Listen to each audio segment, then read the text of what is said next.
Planning a desert island vacay? Get Rick and Dave's Tech Picks.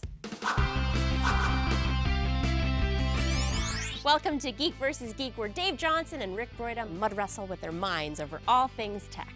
I'm your host, Helen Hong. We're talking about desert island tech, where we find out what Dave and Rick think is the one essential piece of gear they couldn't live without this week. Rick, do you want to start? I do. So this week I have got the Striiv Touch, which at first glance looks like a fairly ordinary fitness band. And on paper is actually kind of the ideal device that I want to have on my wrist, because not only does it in fact function as a fitness band, it tracks your activity and your sleep and all that sort of good stuff, but it also can pair with your phone to give you notifications.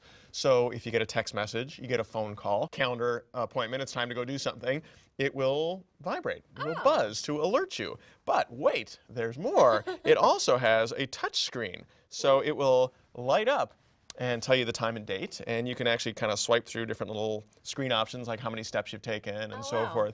Most of the fitness bands are just like LEDs or nothing at all. This gives you some useful information, and I especially like that if you get a text message, it's not just a scrolling ticker that you have to, if you blink, you miss it. You can actually kind of swipe through each page of text and read the message, and you're good to go. I do have a couple little problems with it. To charge it, you have to put it inside this little cage, which is kind of a pain to bring along, and so it docks in there, and then you connect it via USB cable to whatever. I don't like that, but it's kind of necessary to maintain the waterproofy nature of it. And it doesn't do a great job with notifications. It will only give you text messages and phone calls and that sort of thing. It won't pair with like Runkeeper to show you what your pace is and that sort of thing. But it's $100. And so it's actually less expensive than any smartwatch. It's really very close to being the perfect wrist companion. So I have something that's going to blow that out of the water on the island.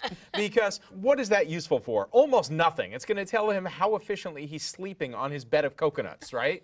However, people often like to add lenses to their camera. So this is a lens system for the iPhone that's called Optrix. And the Optrix puts your iPhone in a waterproof case, and then in this really cool little carrying case, a number of lenses. You get a macro lens, a telephoto lens, a wide angle lens.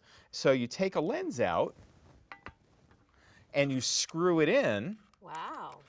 And so you've got the advantage of now I have a wide angle lens on my iPhone. This is actually a really, really cool device. I really like it. It gives you access to the touch screen and all the buttons underwater. Really? And you can change out lenses. So this is like for the professional Instagrammer. I mean, like Instagram happy. This is for anybody that snorkels, scuba dives. Well, scuba diving, you're limited to 30 feet. So if you know you're doing a shallow dive along a coral reef, this is great. Or just be out in the rain, because your camera is fully protected and you have an assortment of lenses. And how much does this magical device cost? It's $150. Oh my God, really?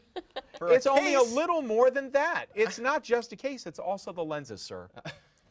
What do you guys think of Dave and Rick's picks this week? We want to hear from you, so let us know on Facebook, Twitter, or email. We will see you next time on Geek vs. Geek.